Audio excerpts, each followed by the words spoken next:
Jeffrey, you're on mute. Sorry about that. Little technical difficulty this morning. It's Monday, so we're getting into the swing of things. Good morning and good afternoon or good evening to wherever you are. This is week 3 of the 2021 IMF spring meetings, and I'm Jeffrey Okamoto here at the International Monetary Fund. Delighted to be with you here today and very much appreciate your interest in today's conversation. This is a great event that we have this morning, titled Beyond Keeping the Receipts, Governance Challenges and Lessons from COVID Emergency Financing. Before I get into exactly why we chose the title for this event, let me first discuss the context in which it's occurring. As we all know, the COVID crisis has posed health, social, and economic challenges to many of our member countries, far greater than those during the global financial crisis nearly a decade ago. Governments have been under exceptional pressure to respond rapidly to the health crisis at a time when standard work arrangements and practices were impossible to maintain. The COVID emergency response required extraordinary adaptation and innovation at the speed of the contagion. I am certain that we will look back and wonder at the ability for public institutions to change on the fly and do things that would have seemed impossible, if not implausible, just a year ago. The urgency for governments to find new ways of operating, spending money, and delivering services have occurred while attention to government performance has never been higher. Exposure to the pandemic ensured intensive focus on essential health services delivery and adherence to rules about how public money was being used. Issues regarding how the government used public funds and provided services became life or death concerns and encouraged close attention to uncovering waste, poor performance, and attempts to capture private gains from the public emergency. Governments responded by introducing a raft of accountability and transparency measures to meet these novel challenges. Electronic portals were created to capture and share spending information. Details on public procurement were made available. Audits were done more quickly and results made public. And new platforms were created to enable citizen engagement in monitoring and oversight. Throughout the emergency response, the IMF has worked to help our members address these urgent financing needs. We have helped a total of 86 countries for a total financing amount of about $110 billion.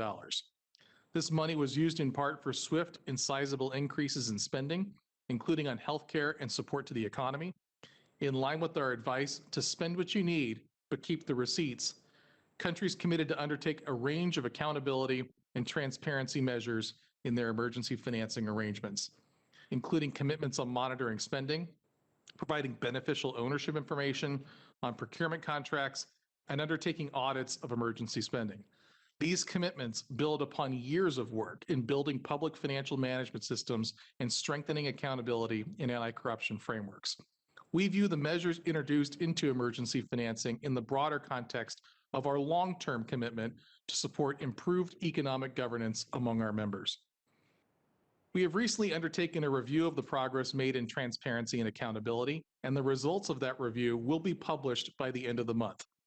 I am very pleased to say that the review indicates that countries have taken important and significant steps to hold themselves accountable for their use of emergency funds.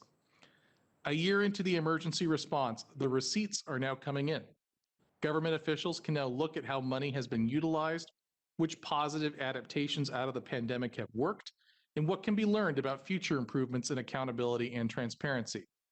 Now, in a few minutes, we're going to have an opportunity to discuss with real government officials and their stakeholders what they have learned about the recent experience with emergency spending and how these lessons will inform and help shape longer-term efforts to strengthen governance, integrity, and public sector outcomes.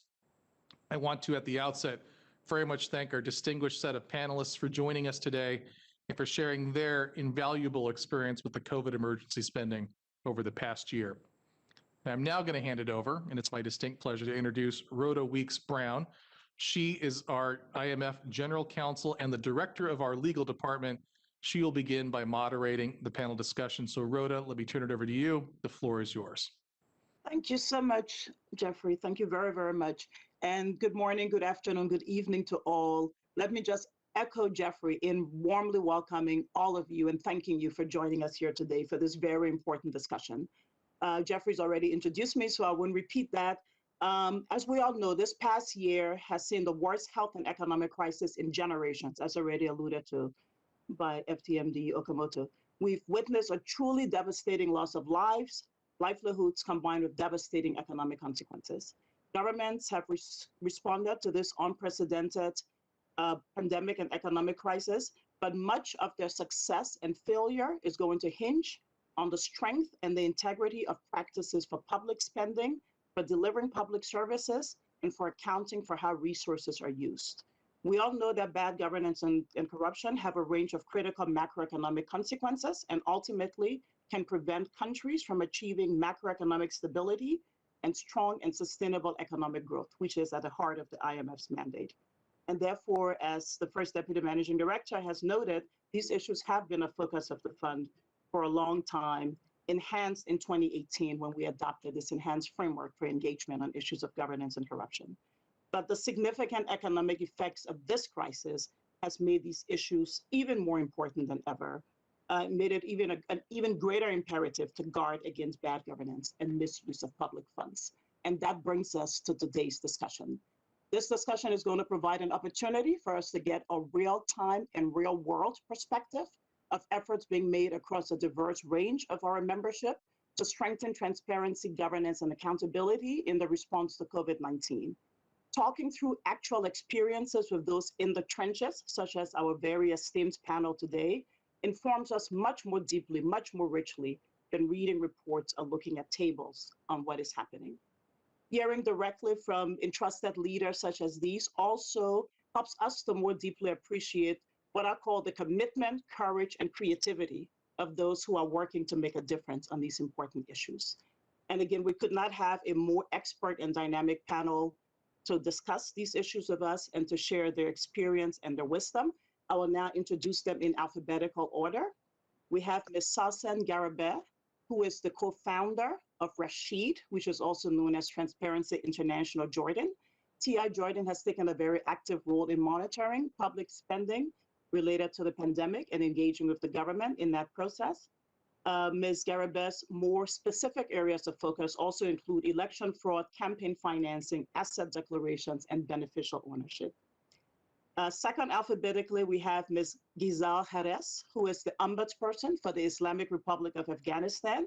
She's the first woman ever to lead an anti-corruption body in Afghanistan. During the pandemic, her office has been tasked by the president with inspecting allegations of misuse and mismanagement of COVID-19 funds. Third, alphabetically, we have Director General Dondo Mugahani, who is the Director General of South Africa's National Treasury. His office has been at the very forefront of the government's response to the pandemic. And final panelist alphabetically is Ms. Kate Sigarud, who is the Chief Operating Officer of the U.S. Government Accountability Office, or the GAO, as we all call this. In this role, she's also Deputy Auditor General and one of the 3 executives leading the GAO's work with respect to COVID-19 activities of the US government. So again, a very, very warm welcome to all of you. Absolutely thrilling to have you with us here today. We can't wait to hear your perspective on these important issues.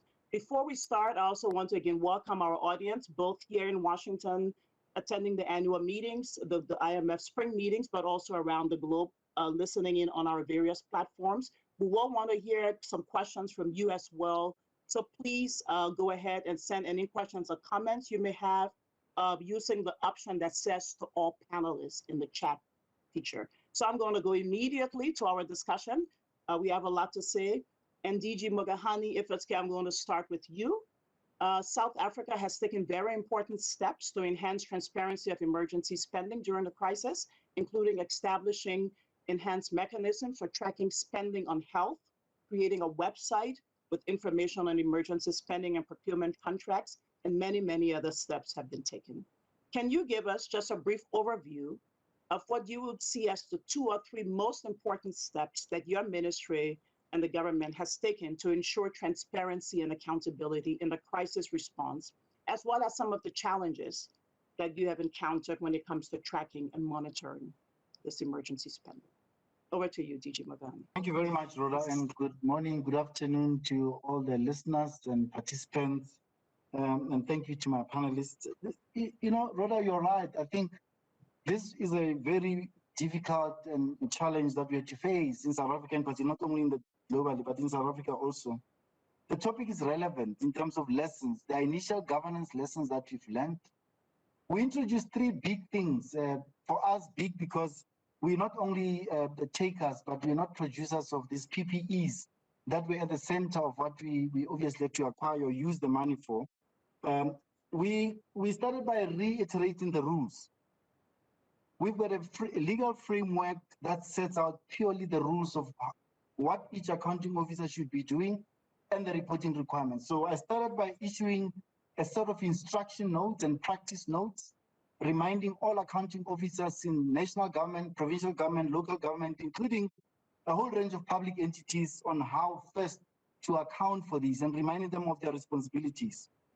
And what we also did at the same time, we started talking with the Auditor General around ensuring that there are real-time audits that must be put in place to ensure that as we spend the money, then someone checks immediately. If, say, we have to deliver water tankers because water and sanitation was a big issue to address COVID, obviously clean water, access to clean water was also critical. These water tanks, especially in rural areas, are they there? Do they exist? If the money was going to be used to buy water tanks, etc., to buy PPEs in hospitals and health centers, we wanted to see if the money is there. What we also did, and you did say it also in your opening remarks, was that once information is available, do we make it available to public? Yes. And what information do you make available? Who got procurement contracts? What's the name of the company? Who are the shareholders? What's the value of the amount of contract that they got? In that way, we are opening up and saying South Africans know so-and-so has got this procurement contract supplied so much, because as you know, being a small country like we are, in the bigger scheme of things, transparency was critical. And a lot of wrongdoing emerged out of that. We're able to see wrong things happened. We're able to put processes in place to actually address where there were lapses in procurement, etc. So these are three things, as I said, big things that we did that we would never have done under normal circumstances in our own space. And I think that in a way enhanced accountability as one can imagine. Yeah. Indeed, absolutely. No, thank you very much. Thank you. And then I'll switch now to Ombudswoman Harris. Your position as the presidential ombudsperson for Afghanistan sounds extremely interesting, but also seems to be very challenging. Can you tell us about your work, the work of your office related to COVID spending, maybe with a particular emphasis on the recently concluded inspection, if we understand correctly, of COVID funding in all 24 provinces of Afghanistan, and how that has contributed to the overall efforts of the government regarding accountability in the COVID response? Thank you. Thank you very much, Rhoda. Excellencies, distinguished speakers and co-panelists, ladies and gentlemen, it is my pleasure to join this panel today and discuss the Afghanistan's experience of ensuring transparency and integrity during COVID outbreak. Of course, as we discussed, almost every country around the world, whether developed or developing, faced enormous challenges since the spread of COVID-19. The pandemic was and is certainly a public health crisis. However, it also posed serious risks to many other aspects of our daily lives, including rule of law, good governance, and delivery of justice. In developing societies such as ours, such as in Afghanistan, the implications of COVID-19 were more severe. Since the COVID-19 pandemic began, reports of corruption and misuse of funds surged globally. Countries that already suffered from corruption basically had dual crisis. The crisis as a result of the pandemic, and then the corruption in the societies as well. And many countries failed to prepare for and respond to both the crisis simultaneously. Corruption during the pandemic impacted rule of law and created poor accountability between the states and their citizens. And Afghanistan was no exception to that. Afghanistan, we all know, has suffered for long from endemic corruption as well.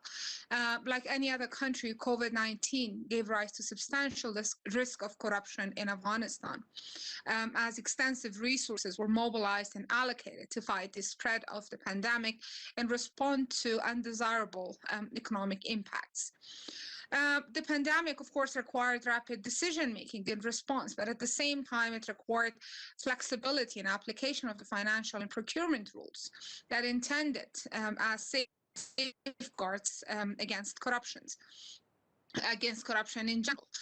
The government of Afghanistan relaxed some financial management and procurement rules to effectively respond to COVID. But it also introduced specific strategies to mitigate the risk of corruption and reinforce integrity while demanding efficiency. Despite all the measures, corruption did happen. Cases of corruption and mismanagement of COVID funds were exposed and reported by media, by civil society, and by citizens in Afghanistan. That is when the President of Islamic Republic of Afghanistan mandated the Office of the Ombudsperson to review the media and the civil society reports and inspect the allegations of corruption in mismanagement of the COVID funds. Our office has inspected many aspects of COVID spendings, and that includes the inspection of COVID fundings in 24 out of 34 provinces in Afghanistan. Our inspections in 24 provinces highlighted a number of serious vulnerabilities in Afghanistan's public institutions, but particularly 3 areas are of most significant to us in our findings. And those are service delivery through the public health system, which still needs a lot of improvement in Afghanistan, and we have our lessons learned. The second aspect is financial management, and mainly at the subnational level, where again, we need to enhance our public financial systems and mechanisms at the provincial level. And thirdly, ensuring transparency and integrity mechanisms are in place, and again, at the subnational level. Our findings show that the COVID outbreak was used as an opportunity by a number of public officials to make money. Our findings showed irregularities and lack of transparency in procurement, exclusion of civil society and local media representative from the oversight committee, although it was a requirement by the central government, and price gouging of medical supplies, among other findings that we have. We repeatedly heard during our inspections that it was not the time to pressurize the officials for accountability. But what we have done, part of our work, is that we have stressed all along to all the institutions that urgency should not come at the cost of accountability. No circumstance should be used to deviate from transparency and accountability. It is always the time to ensure accountability and to combat corruption. What we have done as a result of our findings, a substantial number of officials, both from central government and provincial governments, including some high-ranking officials, have been introduced for further prosecution because of their negligence, because of misuse of funds, or because of not following the procedures that were introduced by the central government. The Office of the Ombudsperson has also presented a series of recommendations to ensure that in the second round of pandemic, those recommendations are put into place and to basically avoid the crisis that we faced in the first round of in the first wave of the COVID-19. Thank you. No, thank you. That sounds like quite a significant amount has been accomplished already. Thank you. Maybe I'll switch now to Ms. Sigarud, and looking at the U.S. General Accountability Office and the work there. The GAO, like other Supreme Audit institutions, and we do sort of think of it that way, even though I know many in the audience may not have thought of it that way before, but the GAO plays a critical role in keeping governments accountable, how funds are spent. But we also know that even well-resourced Supreme Audit institutions like the GAO have been under tremendous stress to identify and to focus resources on the many new risks that have arisen as a result of this extraordinary pandemic. Can you tell us how the GAO ensured that it was ready to respond to these unprecedented COVID-related demands? What were some of the key challenges that you faced in keeping up with the changing situation while still trying to produce the sort of high-quality audit reports that the GAO is known for? Oh, yes. Thank you very much. I'm very honored to be a part of this panel, and especially to have such distinguished colleagues as co-panelists, and I thank you for that question. So I think it's important to note that as GAO began to review the pandemic response in the United States, we began a nearly 100% remote work posture and canceled all of our travel. And that remains true today, although we are beginning to prepare to re-enter our offices. So as many of you know, GAO is situated in our legislative branch of government and reports to the United States Congress. When the Congress in March of 2020 started to consider a major relief bill, we worked closely with the Congress regarding what GAO's role should be in monitoring that spending in those new programs. And what we agreed was that GAO would report every other month, and that our work would cover both the public health situation and the economic downturn and anything else that was in that bill. And there were new funds and new programs for virtually every federal agency that exists in the United States government. However, it is a challenge to audit in real time the many, many programs. For example, aid to small businesses in the form of loans and tax breaks, aid to individuals in the form of payments and unemployment aid, and relief from rental and mortgage payments, getting programs for testing and vaccines up and running, and even very niche issues like aid to American fisheries. And equity was a consideration throughout, given the very disparate health and economic impacts that the pandemic has had here in the United States and around the world. We knew that our reports could be useful in two ways. One, providing status updates on the progress of these programs, and second, where appropriate, determine whether the programs were meeting criteria and making recommendations about them. For those of you that follow auditing, you know that criteria are important to us. We want to know whether a program is spending funds in the way it was meant to, or is having the effect that it was meant to. But for many of these new programs, the criteria just didn't exist or were being developed at the same time as the program was being developed. So we looked to best practices that we had developed in past disasters and past economic crises. And those are what we've used as our criteria throughout the past 13 months at this point. So the first criterion was about establishing clear goals and defining roles and responsibilities for the wide range of federal agencies and state and local government in the United States and the private sector. We wanted people to understand the goals and who was supposed to do what. The second criterion we used in evaluating the programs was whether there was clear and consistent communication regarding the national emergency, again, at all levels of government. The third criterion that we used stressed the importance of collecting and analyzing adequate and reliable data to inform decision-making and to improve preparedness, and of course, to allow for any mid-course changes that might be necessary as the programs went along. And the fourth criterion we developed focused on transparency and accountability mechanisms, establishing those early to provide for greater safeguards and reasonable assurance that the federal funds reached the intended parties and were used for the intended purposes. We were focused very much on program integrity and fraud risks. So to date, we have issued about exactly six of these cross-cutting reports that cover the entire federal response and made 72 different recommendations. We've issued around 20 other reports on specific topics, and the bill passed just last month, the American Rescue Plan, which provides additional response money, provided GAO with additional funds and responsibilities. So we will continue reporting in this fashion going forward. Thank you. Thank you. Both you and DG Mogahani have talked about these doing audits in real time and the difficulties of that in these circumstances. And your point about criteria being developed even as the audits were being done is quite reminiscent. I think we've all had variations of that experience in these extraordinary times. Then we'll now pivot to our fourth panelist, Ms. Garibay, TI Jordan.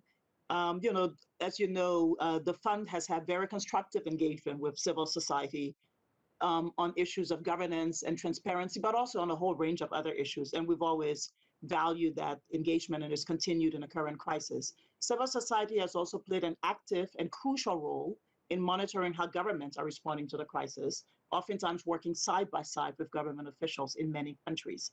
So the question we have for you would just be to tell us a bit about the work that TI Jordan has been doing to highlight transparency and accountability during the pandemic. I know you may be coming up with a new report and you have a lot of other things going on. So if you just tell us what that role looks like as you interact with, the government leaders, such as those on our panel, to address these very important issues. Thank you very much, and good morning, good afternoon to everyone attending. And congratulations for a very successful annual meetings, and especially the title of this session, which is very relevant to the work of civil society now. Just to give a little bit of a background, I will not take long. Transparency International Jordan for the last almost 10 years has been working on three main areas. The first is transparency, and most importantly on budget transparency. We've worked closely on making the budget accessible for citizens for public scrutiny. So we've helped support the first citizen budget document, which is the easy version to read of the budget. We've also worked on transparency in public procurement, illicit enrichment, asset declaration, beneficial ownership, and also transparency in state-owned enterprises. On integrity, we've done integrity audits for certain sectors. Our first sector that we've audited was the health sector, and we've caught some vulnerabilities then. And the idea was that if there was, well, we didn't think of a pandemic at the time, but if there was a state of emergency or a crisis, then there are certain gaps that need to be addressed. Accountability is our main focus, and as TI Jordan, we have two levels of two tools that we use. The first is the advice and legal, the advocacy and legal advice centers. We call them ALACs. They are in Jordan, but also in other TI chapters around the world. They receive inquiries and complaints and questions from individuals through a hotline, through the website, through social media, etc. And during the last year, we've received a number of inquiries and questions according to the phasing of the phases that we've been through. In addition to that, we closely monitor Jordan's obligations to commitments. So the Sustainable Development Goals, especially Goal 16, the London Summit on Anti-Corruption, we have a tracker that is updated every quarter. And this is where it's relevant to this session, we also monitor the anti-corruption measures included in Jordan's loan agreements. So when the pandemic started, the early narrative was to focus on health and emergency. And yes, it was a health crisis, but it also unfolded into an economic crisis, social crisis, and also an integrity and transparency was at the heart of it. We believe that there should be limits on spending, and these limits are exactly transparency, accountability, and integrity. And as mentioned by the speakers, yes, there is risk of corruption that increases when dealing with COVID, for example. Our intervention has been divided into three levels. The first is linked to the overall Transparency International COVID spending tracker. Indeed, the IMF had almost 110 billion in financial assistance to 86 countries to support their response to the pandemic. The IMF has improved attention to combating corruption About a majority of these loan agreements included specific anti-corruption measures related to COVID-19 spending and procurement. And we monitor these obligations closely. For Jordan in specific, we recently concluded a draft report on entitled How Sensitive Public Expenditure is to Transparency and Integrity Standards. We look at how Jordan has published their contracts for COVID spending, and we've also tracked some of the measures on transparency and accountability during the last 13 months. The third level is the more local level. Transparency Jordan has satellite legal clinics where youth are able to track funding and ensure that purchased health equipment are actually delivered in local areas, in rural areas, and to ensure that service is covered in that level. So these are the three levels we are focusing on, and I'm happy to add more details on our findings in the next round. Thank you. No, thank you very much. And you mentioned the IMF's tracker. I would just note that we will be issuing an update in the next couple of weeks. As you may be aware, our board has had a discussion on these issues.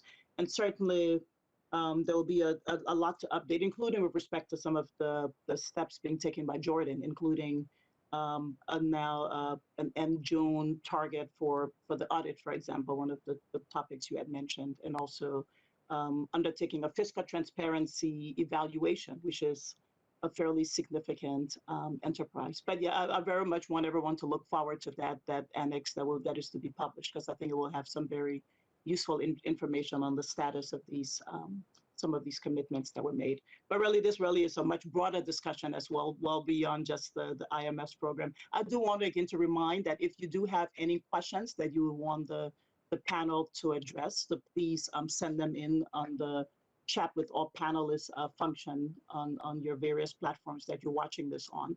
And I want to turn to lessons learned. We've talked a lot about the challenges. Those challenges already, from what you've alluded to, look like perfect opportunities for in which lessons have been learned. And I really would be interested to hear what you're drawing from them in your respective areas. And also to say to panelists, if there's anything that any of the other panelists have said that strikes you as something you want to touch upon, please feel free to do that also. Maybe I'll start again with DG Mogahani, just to ask about, given that very extensive set of things that South Africa has been doing, wanted to just hear from you, Director General, what you think will be needed in the period ahead to get full value from all of this extensive work that South Africa has been doing to increase transparency in emergency spending. And in this context, again, we'll be interested in if there's any particular reflections from the 2 audit reports that have recently been produced. And you had mentioned also the real-time audits in your previous intervention. But really just what you think will be needed in light of these lessons already learned. Thank you. Thank you, Rhoda. In one sentence, even in haste, don't compromise control measures and procedures that you have in place. And don't even try and relax them in a way that will allow thieves to come in. That's what we noticed in South Africa, that we relaxed some of the rules. We said, and it was in the context, Rhoda, of when the world was short of PPEs, as an example. There were no masks, there were no sanitizers, there was nothing for us. In March, April last year, what we did was that if you fulfill 3 requirements, if your price is below a price that we've listed, and at the time, if whatever you're going to produce or supply to government is going to be the same or less in price, come on and supply. Second criteria was that if your product is registered as per the World Health Organization, as in terms of our health standards, come on and supply. You have to meet all 3 requirements. The third requirement was that if you are registered in the central supply database, where we will obviously make sure that you are known, you pay taxes, etc., then come on.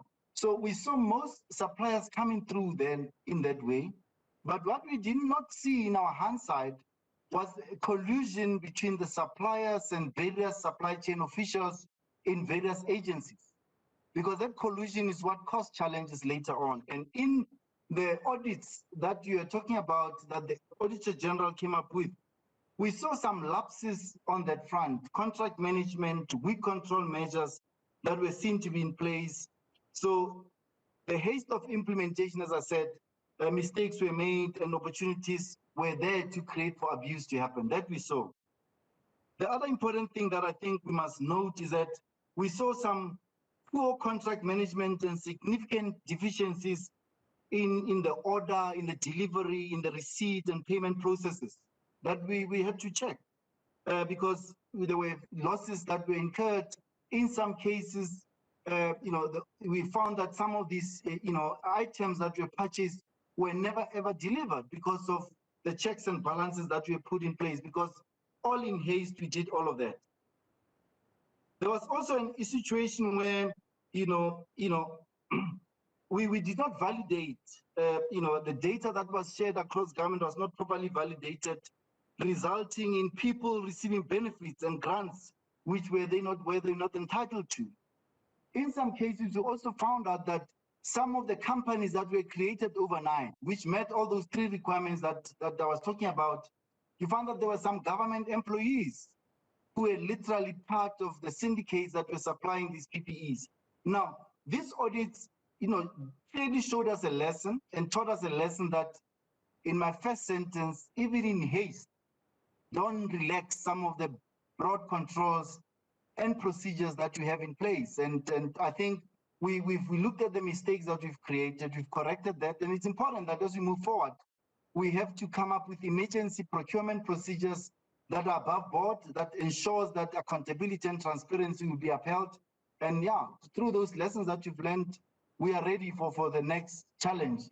If it has to come, if there's a next crisis that must come, we will be ready, and we should be ready in that environment to address, to actually ensure that everyone acts above board and in line with the prescripts. Thank you. No, thank you. I mean, that point about how one had to act in haste, but nonetheless making sure that basic mechanisms were in place, I think is characteristic of what we all struggled with, including even at the fund, in terms of the very rapid dispersing financing that we had to do. And I'll turn now maybe to Ms. Sigarut, because I know the U.S. DG Mogahani talked about benefits and grants that people were not entitled to. And I remember reading one of your last GAO reports that was very much, I mean, there's lots of other issues, but in terms of these issues of integrity, that was a big one. Could you maybe just say more generally what the GAO has learned from this ongoing monitoring? And as the number of reports and the audit trail has grown, has that evolved over time? Thank you. Thank you. So it is difficult for the American public and our Congress to follow how the dollars are being spent and what kind of progress is being made when a large amount of funds goes out quickly, as many of us have remarked on today, especially in an emergency. So sometimes the need to spend money quickly overtakes the ability to spend it efficiently and transparently. And the U.S. Congress did several things anticipating that problem to try to mitigate the situation. One was the reporting requirement that I already mentioned for GAO to report frequently and regularly on the status of funds. And we made a number of recommendations regarding transparency. However, that law also provided funds to inspectors general, which are internal auditors within each federal agency, and created a cross-cutting group of them called the Pandemic Response Accountability Committee. And that committee has a website that provides recent data on all spending within the new programs created to respond to the pandemic, and also the contracts and to whom they were awarded from these federal agencies. And I would say the information on contracts has been of particular interest. While it is clear that some early contracts, contracts provided early in the pandemic were not particularly well thought out, and there were a high number of contracts issued with very little competition, which is always a concern. The transparency around contracts in general, I would say, has been a relative bright spot because of the work of that committee and the availability of this to the American public. So our collective effort has been extremely important as federal agencies have not all had quite the same level of transparency. I'll mention a couple of things that we observed. First of all, lack of planning was a big problem. So while our federal government had run planning scenarios for a flu epidemic and for a biological attack, the lessons learned from those with regard to things like stockpiling supplies and addressing weaknesses in the supply chain were never really addressed. And some new programs like loans to small businesses were implemented with very little planning, which has forced agencies to, in some cases, make up the rules after the funds had already been awarded. Secondly, despite an acknowledgement of the importance of transparency and our own role in trying to promote it, the federal government sometimes failed. This is particularly true with regard to the progress of the disease itself.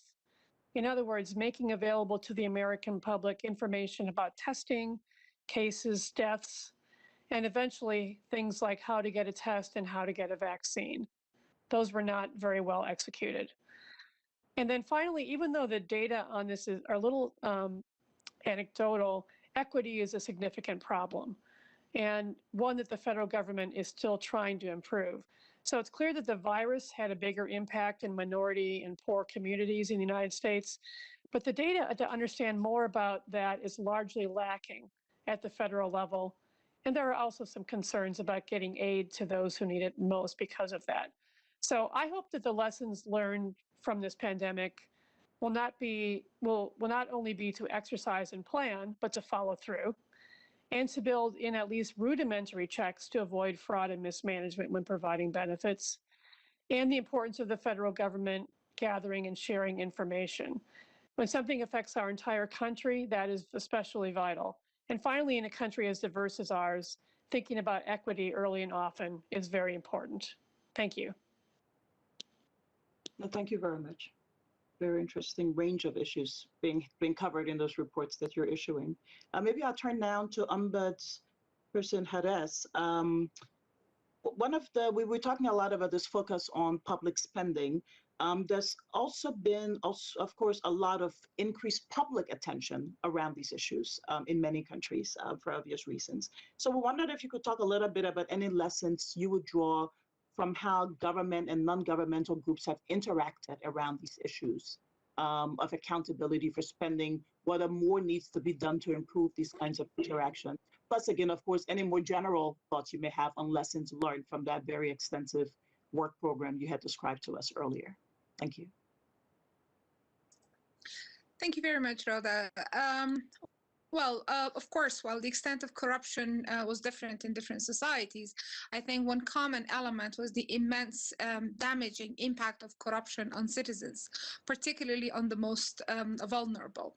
And as I discussed previously, the government relaxed financial management and procurement rules to effectively respond to COVID, but it also introduced specific strategies to mitigate the risk of corruption and reinforce integrity while demanding efficiency.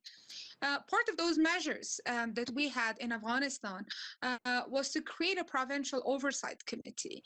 And this provincial oversight committee was mainly mandated to work to deal with procurement cases and to do the emergency procurements. But there was a provincial oversight committee in every province that's required to have membership from civil society, from the province, as well as from the media to have a representative. Unfortunately, we all understand how corruption practices work around the world, and officials the rules and the procedures that were introduced to them.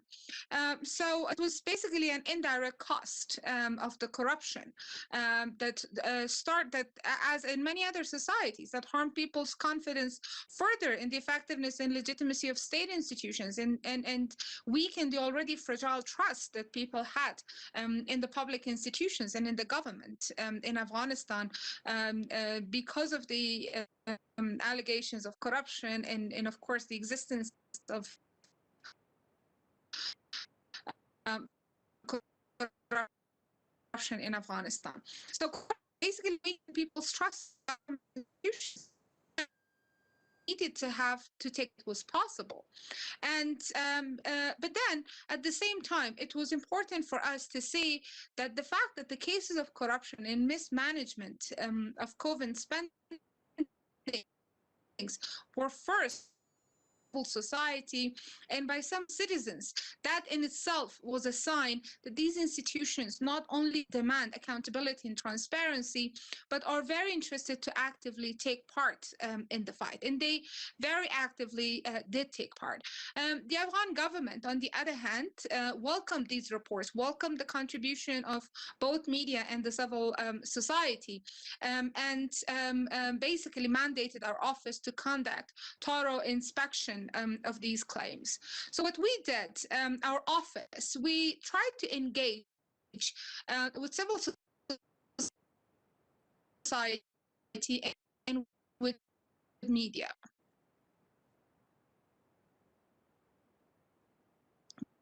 We did not.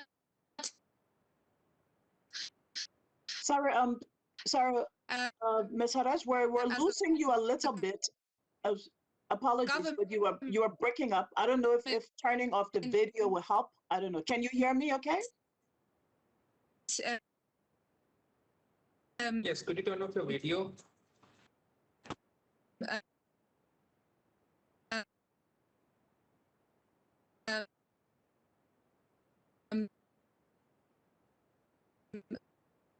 Yeah, Ms. Haraj, maybe just to turn off your video and then we can hear your audio better. We're not hearing you anymore.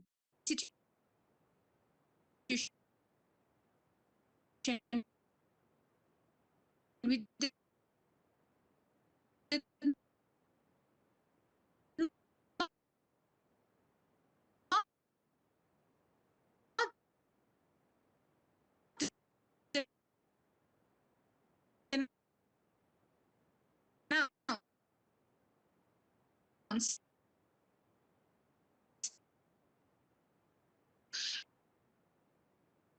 media has investigative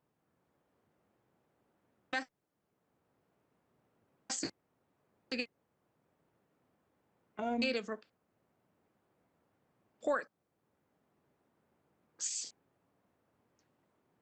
or civil society's reports. Okay, I'm sorry, we lost most of what you were saying there. Welcome them, and we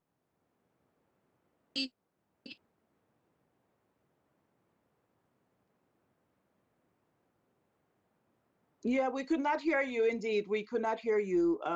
We're asking if you could turn off your video because we lost completely most of what you just said. Can you try to talk with the turning off the video? Can you hear me?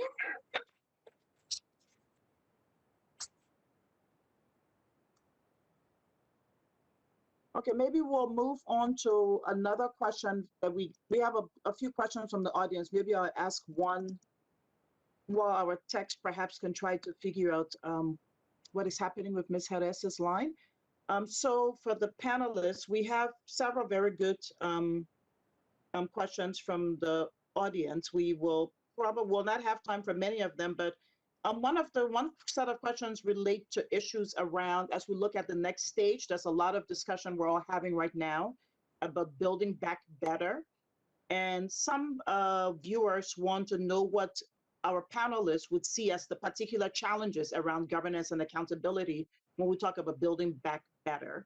There's another question that asks about whether there's any particular issues that have arisen regarding these transparency and accountability issues, as we now have a focus on vaccines in many countries. So maybe if you could each just briefly touch on that, either of these two questions that you want to touch on very briefly with your thoughts on how you would see that. And then I'll come back with a final round of questions for all panelists. So please jump in any order that you may wish. But again, building back better, particular transparency and accountability challenges there, and or vaccines have that posed an issue so far, and how do you see that? DG Bogahani, please No, continue. let me take the vaccine issue. Awesome, thank you. Yes. With the vaccine issue, we decided as government that we're not going to allow anybody in South Africa to supply vaccine or to actually source the vaccine. We will centrally source the vaccine as government, and then we will then distribute across the whole country in terms of the criteria that obviously will be agreed upon by various stakeholders.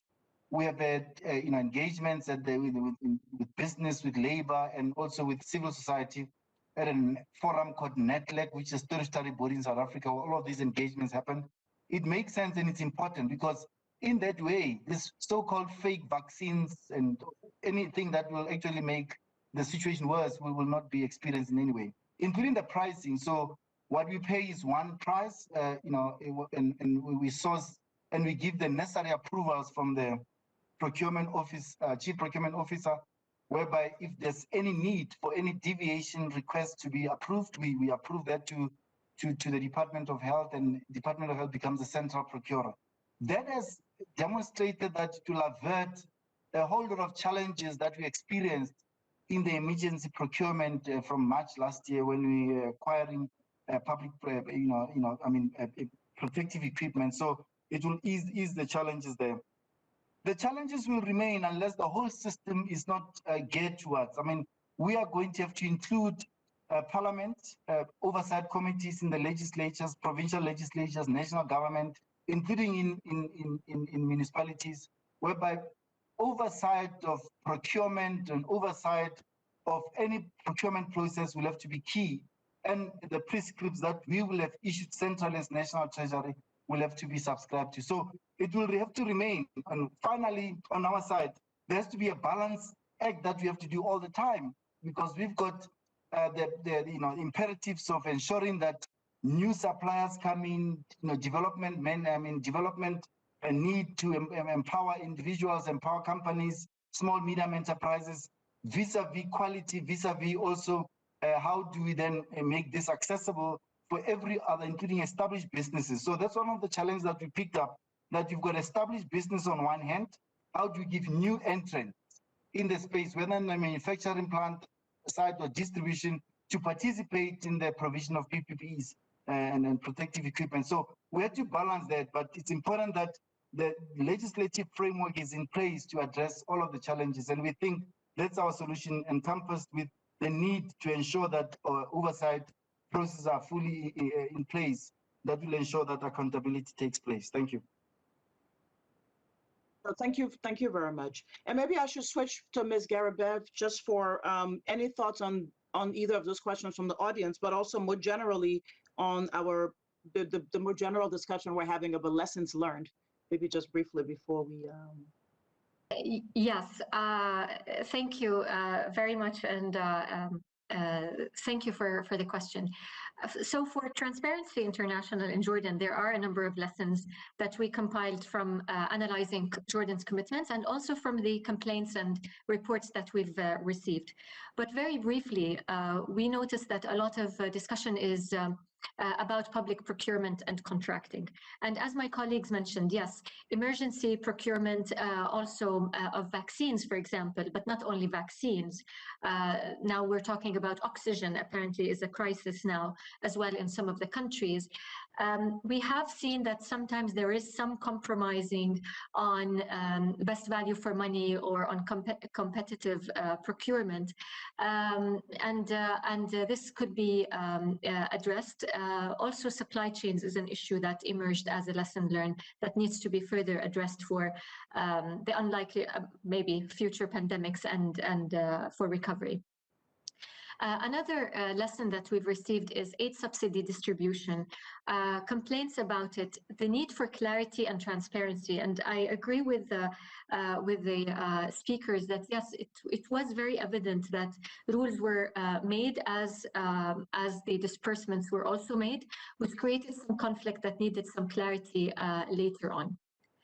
Specifically on vaccines, and not only procurement, distribution, storage, and the logistics of it, we noticed something different. It's not only about the big procurement contracts being unpublished or the details unknown, but we also noticed the spread of petty corruption, which is something that we didn't usually catch in previous years. So jumping the queue, trying to get ahead in line, clientelism were all issues that are being more evident now as we proceed with vaccine. One lesson that is also mentioned, and I would like to address in order to move forward, this concentration of decisions by the central government, by the government, we're talking about defense laws, somehow in Jordan maybe weakened the oversight structures. So audit agencies had to really adapt in difficult situations, and probably this is one of the areas that will need to be addressed moving forward, how to strengthen oversight institutions to be ready for a pandemic in the future, but also how to audit recovery. So that's one of the areas that need to be looking into adapting the rules and so on. One area that really emerged as a positive sign is the collaboration between civil society, media, private sector, and the decision makers. We were working very closely, especially at the beginning of the pandemic, very receptive to suggestions, especially when there was a fund for donations and private sector and individuals were donating. As TI Jordan, we initiated some suggestions for increased transparency and accountability and integrity, and they were taken on board. One area that appeared to be a priority or will be a priority is to strengthen beneficial ownership registers, because even with the lists of procurements, contracts listed and the name of the companies mentioned, without a solid beneficial ownership register and also collaboration with other countries' beneficial ownership registers, it will be very difficult to spot conflicts of interest and illicit enrichment and so on. Final point is we understand that some legislation will change, but even with this legislation changing, we need to not forget that capacity building is going to be needed for public servants, for awareness for the public, for the private sector. And we need to balance changing legislation with also awareness and capacity building for all stakeholders. Thank you. Thank you very much. Many of those challenges you've listed, I think it's fair to say, are challenges in so many countries. And at least with a quick note on what the IMF is doing, we certainly have been very focused on providing capacity development in a wide range of topics, but it's including beneficial ownership, also just strengthening of audit institutions, and we're really ramping up our CD in all of those areas, along with others. So very important points. We have run out of time. We started a bit late, so maybe we'll just, if the audience will bear with us, take maybe another 2 minutes or so. And really, I'm just going to ask each panelist, we've talked a lot about challenges, but there's also been many successes. So maybe if you could each just conclude with, a broad, very brief sort of point on what you would see as something that has worked well during this crisis response that you would like to see maintained even after the pandemic is over. And I see Ms. Harris has been able to join us again, so that's wonderful. Thank you so much. I was afraid we had lost you. And so really, if each of you could just stick like 30 seconds, but something that worked that you would want to see, and just something that you would see as a particular success in your crisis response efforts that we can all draw strength and inspiration from. So over to you, in any order that you may wish. Or if not, we can go back to our alphabetical order. Were you about to jump in? If you'd like me to, sure, I can say a few words on behalf of GAO, and thank you. So a couple of things we're looking at going forward. I mean, in general, as much as transparency has been a problem, and every panelist today has talked about this, I think that in the United States, we already had in place several laws meant to make it possible for anyone to find out information about how federal agencies are using their funds. And just this past December, another law was passed called the Taxpayers' Right to Know, which will make even more information publicly available in relatively real time. And then finally, in a bill passed just last month, this beneficial ownership issue that several people have mentioned is being taken on, at least with regard to suppliers of services and goods to the federal government. And so I think that that issue was brought to the forefront and the Congress acted on it. And I'm very pleased to see that. You know, I think we'll see also business to be very different for the government and for the private sector with regard to travel and working in an office. And I think it will be fascinating to see what that means for our life going forward and the effect that it will have on equity overall within the United States and across the globe. Thank you. No, thank you very much. DG Mogahani, Well, could you? No, for us, I think it's important. Real-time audits, you know, will have to be, you know, we have to pick and choose and provide more resource in that area. But I know it obviously comes with a cost in terms of you know, making sure there's capacity and resources in the Office of the Accountant General, you know, sorry, Auditor General, and that will make life easy for everyone. So I think we'll have to do more of that, including ensuring that, you know, the oversight, you know, mechanisms that are in place are fully adhered to. That Parliament begins to take responsibility and show interest, not only in the overall programs, but also in specific certain programs that will be of interest. Finally, agreeing with the issue about ensuring that transparency, you know, will continue issuing, names of companies, ownership, the amount of value. Let that be public information, and let's not hide that, so that we ensure that, you know, transparency is enhanced and people can have, you know, the right to know about exercise their right to know in terms of public procurement and how and where money was spent. So I think we'll continue doing that, and this is important for us moving forward. Thanks. Thank you. Ms. Harris or Ms. Garabay? Sure. I hope you can hear me now. I just want to briefly share.